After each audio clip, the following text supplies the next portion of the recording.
Assalamualaikum warahmatullahi wabarakatuh. Perkenalkan, nama saya Dina Ariyanti Tambunan dengan NIM 2003200101. Adapun materi yang ingin saya paparkan yaitu materi yang berjudul biodiesel. Gagasan awal dari perkembangan biodiesel adalah dari suatu kenyataan yang terjadi di Amerika pada pengetahuan pertengahan tahun 80-an, ketika petani kedelai kebingungan memasarkan kelebihan produk kedelainya serta anjloknya harga di pasar. Dengan bantuan pengetahuan yang berkembang saat itu serta dukungan pemerintah setempat, para petani mampu membuat bahan bakar sendiri dari kandungan minyak kedelai menjadi bahan bakar diesel yang lebih dikenal dengan biodiesel. Dimanfaatkan sebagai bahan bakar untuk alat-alat pertanian dan transportasi mereka. Berdasarkan penelitian yang dilakukan, para ahli telah menyimpulkannya bahwa bakar biodiesel memiliki sifat fisika dan kimia yang hampir sama dengan bahan bakar diesel konvensional dan juga memiliki nilai energi yang hampir setiap tahapan melakukan modifikasi pada mesin diesel. Penggunaan biodiesel di Eropa dilakukan dengan mencampur bahan bakar diesel dengan diesel konvensional dengan perbandingan tertentu yang bertujuan untuk menjaga faktor teknis pada mesin terhadap produk baru serta menjaga kualitas biodiesel yang harus sama atau lebih besar dari 40.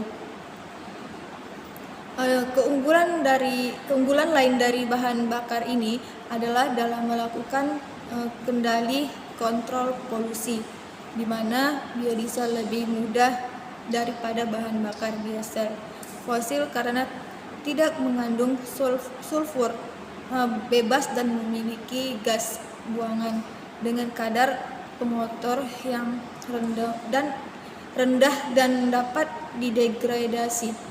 Di sisi lain, secara ekonomi menguntungkan bagi negara barat dan Eropa karena sumbernya tidak perlu diimpor seperti bahan bakar konvensional. Sumber minyak nabati lainnya yang diolah menjadi biodiesel yaitu dari kanola dan bunga matahari. Biodiesel merupakan bahan bakar yang terdiri dari campuran monoalkyl ester dari rantai panjang lemak yang dipakai sebagai alternatif bagi bahan bakar mesin diesel dan terbuat dari sumber terbarui seperti minyak nabati, misalnya minyak sawit, minyak kelapa, minyak kemiri, minyak jarak pagar, dan minyak berbagai tumbuhan yang mengandung trigliserida. Biodiesel tergolong bahan bakar yang dapat diperbaharui karena diproduk dari hasil pertanian antara lain jarak pagar atau zat stropa, curkas, kelapa sawit, kedelai, jagung, kapas, dan juga bisa dari lemak hewan. Penggunaan biodiesel cukup sederhana, dapat terurai atau biodegradable, tidak beracun, dan pada dasarnya bebas kandungan belerang. Biodiesel memiliki kelebihan dibandingkan dengan antara lain seperti 1. Termasuk bahan bakar yang dapat diperbarui. Yang kedua, tidak memerlukan modifikasi mesin diesel yang telah ada. Yang ketiga, tidak memperparah efek rumah kaca karena siklus karbon yang terlibat pendek. Yang keempat, kandungan energi yang hampir sama dengan kandungan energi petroleum diesel atau sekitar 80% dari petroleum diesel. Yang kelima, penggunaan biodiesel dapat memperpanjang usia mesin diesel karena memberikan lubrikasi lebih daripada bahan bakar petroleum. Yang keenam, aman digunakan karena lebih terurai daripada gula. Kandungan racunnya 10 kali lebih rendah daripada garam. Memiliki flash point yang tinggi yaitu sekitar 200 derajat Celcius. sedangkan bahan bakar diesel petroleum plus poinnya hanya sekitar 80 derajat Celcius. Yang ketujuh, di sini bilangan setanak yang lebih tinggi daripada petroleum diesel. Yang kedelapan, hasil pembakaran biodiesel ini 90% menggunakan total hidrokarbon yang tidak terbakar 75 sampai 90%, mengurangi senyawa hidrokarbon aromatik secara signifikan, mengurangi karbon monoksida, dan 90% mengurangi kanker. Adapun di sini faktor-faktor yang mempengaruhi reaksi transestrifikasi yaitu A. Lama reaksi. Semakin lama waktu reaksi, semakin banyak produk yang dihasilkan karena keadaan ini akan memberikan kesempatan terhadap molekul-molekul reaktan untuk pertumbuhan satu sama lain. Namun setelah kesetimbangan tercapai, tambahan waktu reaksi tidak mempengaruhi reaksi. Yang D. Rasio. Perbandingan alkohol dengan minyak. Rasio molat antara alkohol dengan minyak nabati sangat mempengaruhi dengan metil ester yang dihasilkan. Semakin banyak jumlah alkohol yang digunakan, maka konversi ester yang dihasilkan bertambah banyak. Perbandingan molar antara alkohol dan minyak nabati yang biasanya digunakan dalam proses industri untuk mendapatkan produksi metil ester yang lebih besar dari 98% berat adalah 6:1. Yang C. Jenis katalis. Katalis adalah suatu zat yang berfungsi mempercepat reaksi dengan menurunkan energi aktivasi, namun tidak menggeser keseimbangan. Penambahan katalis bertujuan untuk mempercepat reaksi dan menurunkan kondisi operasi. Tanpa katalis, reaksi transestrifikasi baru dapat berjalan pada tahun 250 derajat Celcius. Ketika reaksi selesai, kita akan mendapatkan massa katalis yang sama seperti pada awal.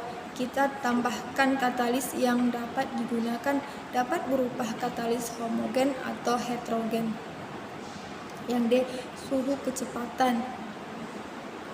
kecepatan reaksi transestrifikasi meningkat pada suhu yang mendekati titik didih alkohol yang digunakan. Suhu selama reaksi transestrifikasi dapat dilakukan pada rentang suhu 30 sampai 65 derajat Celcius dan dijaga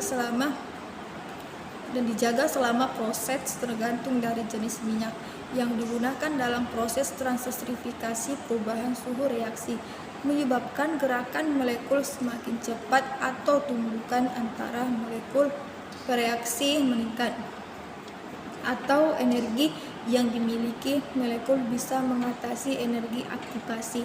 Dengan kata lain, perubahan suhu akan mempengaruhi probabilitas atau peluang molekul dengan energi yang sama atau lebih tinggi dari energi aktivitas.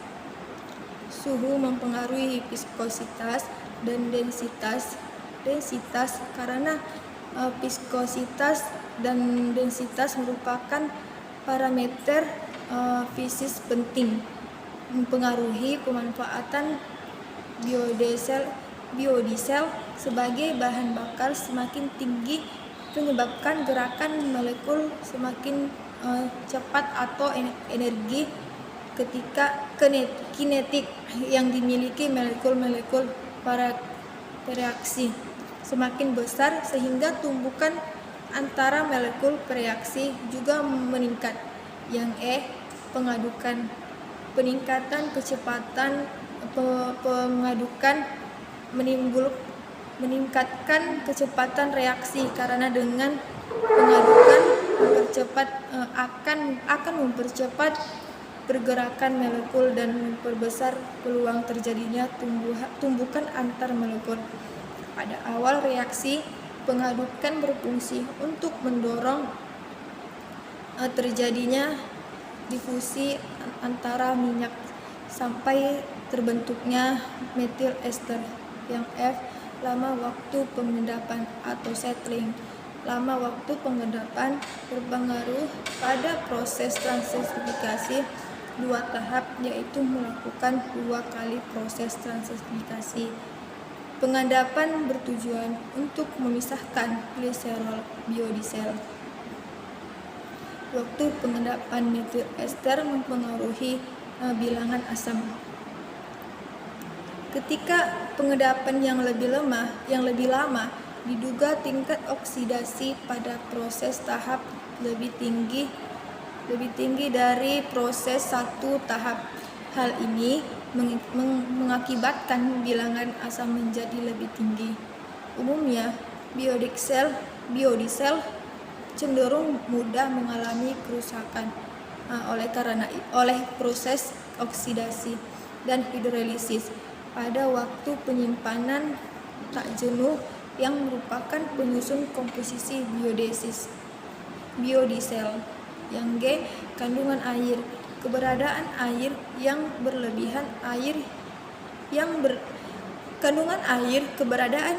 berlebihan menyebabkan sebagian reaksi dapat berubah menjadi reaksi sabun atau sabonifikasi yang menghasilkan sabun, sehingga meningkatkan viskositas terbentuknya dan dapat menyalurkan pemisahan antara gliserol dan biodiesel. Yang H, metanol, jenis alkohol yang selalu dipakai pada proses transesrifikasi dalam metanol dan etanol. Metanol merupakan jenis alkohol yang paling disukai dalam pembuatan biodiesel karena metanol atau CH3OH mempunyai keuntungan lebih mudah bereaksi atau lebih stabil dibandingkan dengan etanol atau C2H5OH karena metanol memiliki 1 ikatan karbon sedangkan memiliki 2 ikatan karbon, sehingga lebih mudah memperoleh pembasahan gliserol dibanding dengan etanol. Kerugian dari metanol adalah metanol merupakan beracun dan berbahaya. Metanol merupakan zat beracun dan berbahaya bagi kulit, mata, paru-paru, dan pencernaan, dan dapat merusak plastik dan karet terbuat dari batu bara merata. Metanol berwarna bening seperti air, mudah menguap, mudah terbakar, dan mudah bercampur dengan air. Etanol lebih aman, tidak beracun dan terbuat dari hasil pertanian. Etanol memiliki sifat yang sama dengan metanol, yaitu berwarna bening seperti mudah menguap, mudah terbakar, dan mudah bercampur dengan air. Metanol dan etanol yang dapat digunakan hanya yang murni 99%. Metanol memiliki massa jenis 0,7915 gram sampai per pangkat M⁻3, sedangkan etanol memiliki massa jenis 0,79 gram per M⁻3. Pembuatan biodiesel dari minyak nabati, yang sini ada esterifikasi. Minyak lemak mentah dan jarang mengandung asam lemak bebas dalam jumlah besar. Asam lemak bebas adalah asam lemak yang berada sebagai asam bebas tidak terikat. Sebagai trigliserida, asam lemak bebas dihasilkan oleh proses hidrolisis dan oksidasi, biasanya bergabung dengan lemak netral. Hasil reaksi hidrolisasi minyak sawit adalah gliserol dan ALB. Reaksi ini akan dipercepat dengan adanya faktor-faktor panas, air, keasaman, dan kualitas enzim semakin lama reaksi ini berlangsung, maka semakin banyak kadar ALB yang terbentuk. Kadar asam lemak bebas dalam minyak kelapa sawit biasanya hanya di bawah 1%. Lemak dengan kadar asam lemak bebas lebih besar dari 1%. Jika dicicipi akan terasa pada penguapan permukaan lidah dan tidak bebas dan berbau tengik.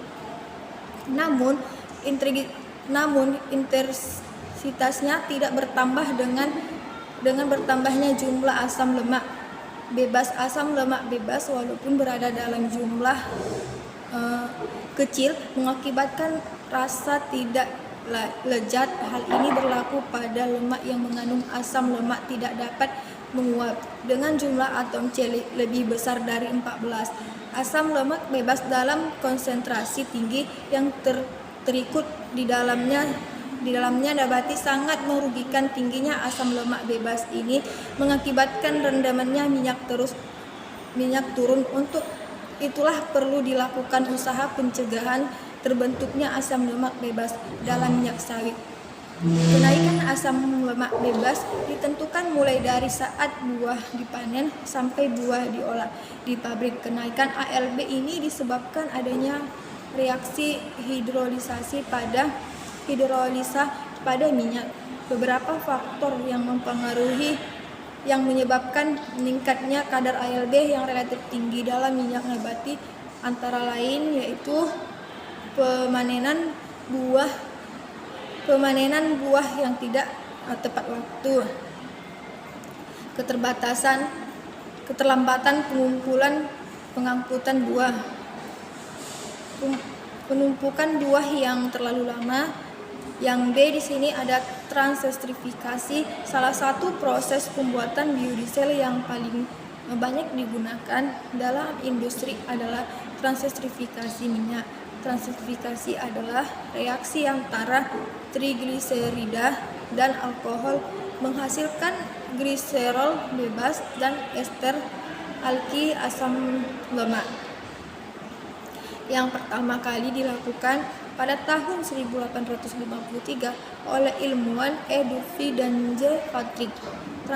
Transestrifikasi adalah penggantian gugus alkohol dari ester dengan alkohol lain.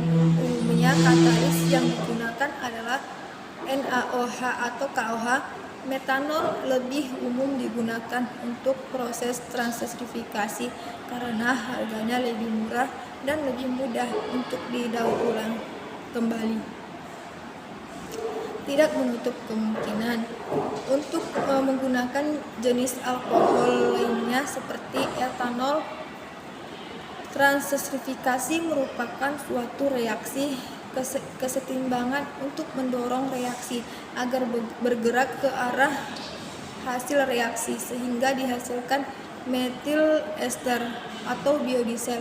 Maka perlu digunakan alkohol dalam jumlah yang berlebih atau salah satu produk yang dihasilkan harus dipisahkan. Di sini ada faktor-faktor utama yang mempengaruhi rendaman ester yang dihasilkan pada reaksi transestrifikasi adalah rasio molar antara trigliserida dan alkohol, jenis katalis yang digunakan, suhu reaksi, waktu reaksi, kandungan air dan kandungan asam lemak bebas pada bahan baku yang dapat menghambat reaksi. Faktor lain yang mempengaruhi kandungan ester pada biodiesel diantaranya kandungan gliserol, jenis alkohol yang digunakan pada reaksi transestrifikasi, jumlah katalis sisa dan kandungannya sabun. Pada proses transestrifikasi, selain menghasilkan biodiesel, hasil sampingannya adalah gliserin. atau gliserol. Yang C, pencucian. Tujuan pemurnian biodiesel atau ester metil asam lemak adalah untuk menghasilkan sisa kualitas sisa gliserol dan ion logam sebagai sebagai sabun. Ketiga, zat pengotor tadi lazim berapa pada fase ester meliti asam lemak ketika pemisahan dengan fase gliserol. Sisa katalis sebagai hidroksidanya ataupun metoksida masih tertinggi pada ester metil asam lemak setelah proses pemisahan gliserol. Dalam fase ester metil asam lemak harus dihilangkan karena akan menyebabkan kerusakan yang berupa korosi basah pada pompa injeksi dan berbagai bagian sistem bahan bakar. Sisa katalis ini mengakibatkan ester metil asam lemak akan bersifat basah yang seharusnya netral atau dengan keasaman 0,5 mg KOH gramnya. D. Pengeringan biodiesel. Langkah pemurnian selanjutnya adalah pengeringan, yaitu pemisahan ester metil asam lemak dari air dan metanol yang tersisa ketika proses pencucian biodiesel. Ester metil atau asam lemak dipanaskan selama 60 derajat Celcius dan divakum selama 30 menit. Pada umumnya, permasalahan pada aliran bahan bakar terjadi pada temperatur di antara titik kabut dan titik tuang tanda saat keberadaan kristal, mulai mengganggu proses filtrasi bahan bakar. Oleh karena itu, digunakan metode pengukuran yang lain untuk mengukur performansi bahan bakar pada temperatur rendah, yaitu cold filter plugging point atau CFPP. Di negara-negara Eropa, standar N116 dan low temperature flow test atau LTFT. Di Amerika Utara, standar ASTM D4539. Pada umumnya, titik kabut dan titik tuang biodiesel lebih tinggi dibandingkan dengan solar. Hasil ini bisa menimbulkan masalah pada penggunaan biodiesel, terutama di negara-negara yang mengalami musim dingin. Untuk mengatasi hal ini, biasanya ditambahkan aditif tertentu pada biodiesel untuk mencegah aglomerasi kristal-kristal yang terbentuk dalam biodiesel. Pada temperatur rendah, namun demikian penambahan aditif tersebut tidak menurunkan titik kabutnya. Selain menggunakan aditif, bisa juga dilakukan pencampuran antara biodiesel dan solar. Pencampuran antara biodiesel dan solar terbukti dapat menurunkan titik kabut dan titik tuang bahan bakar. Teknik lain yang bisa digunakan untuk menurunkan titik kabut dan titik tuang bahan bakar adalah dengan melakukan vitrification.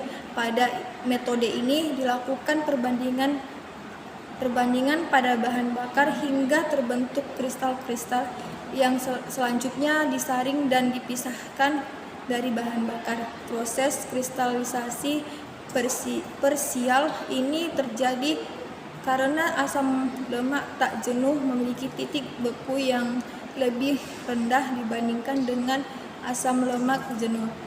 Maka proses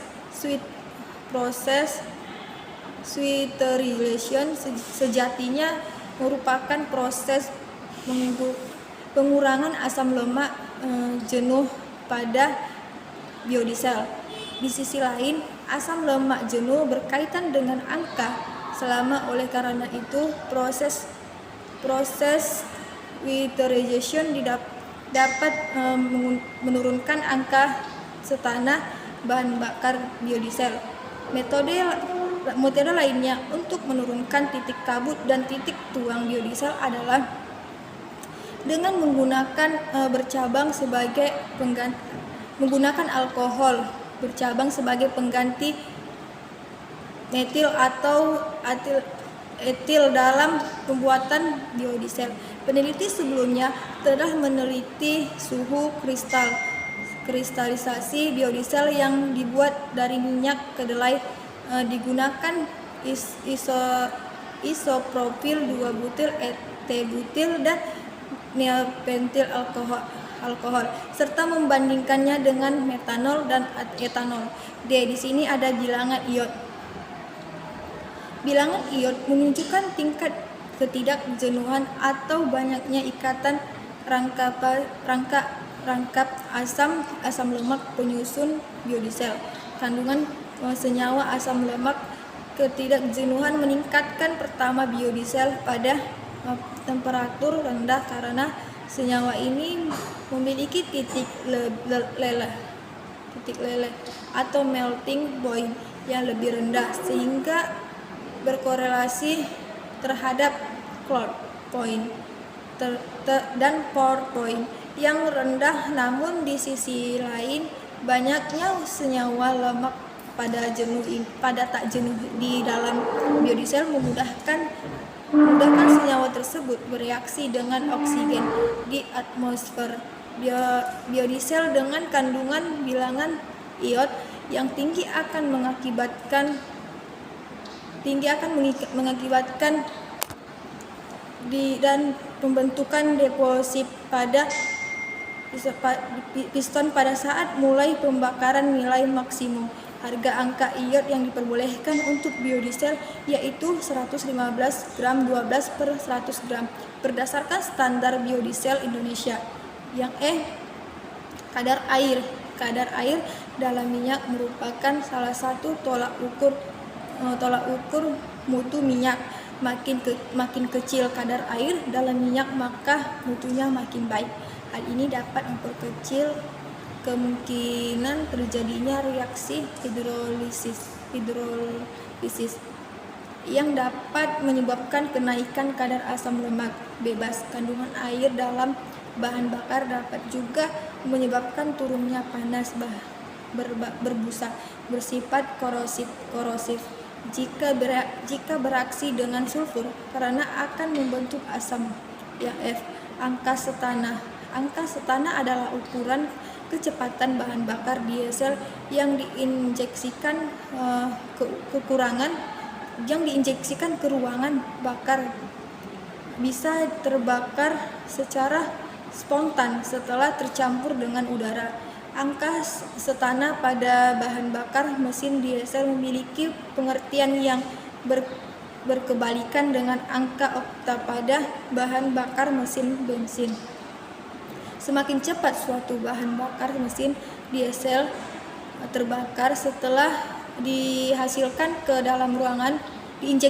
ke dalam ruangan bakar, semakin baik atau tinggi angka setana bahan bakar tersebut.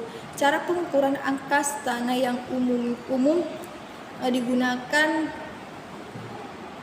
menggunakan hexadecimal atau C16H34 yang memiliki nama lain setana sebagai patokan tertinggi angka setana atau Cn sama dengan 100 dan 2,2,4,4,8,8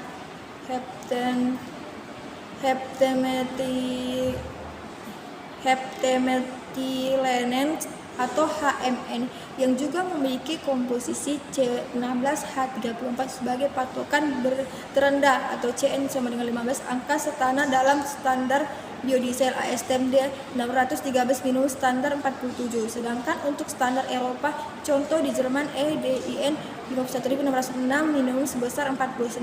Dari kedua senyawa standar tersebut terlihat bahwa angka setana menurun seiring dengan berkurangnya panjang rantai karbon dan meningkatnya pencabangan. Dengan demikian, hidrokarbon dengan rantai lurus lebih mudah terbakar dibandingkan dengan hidrokarbon yang dimiliki banyak cabang.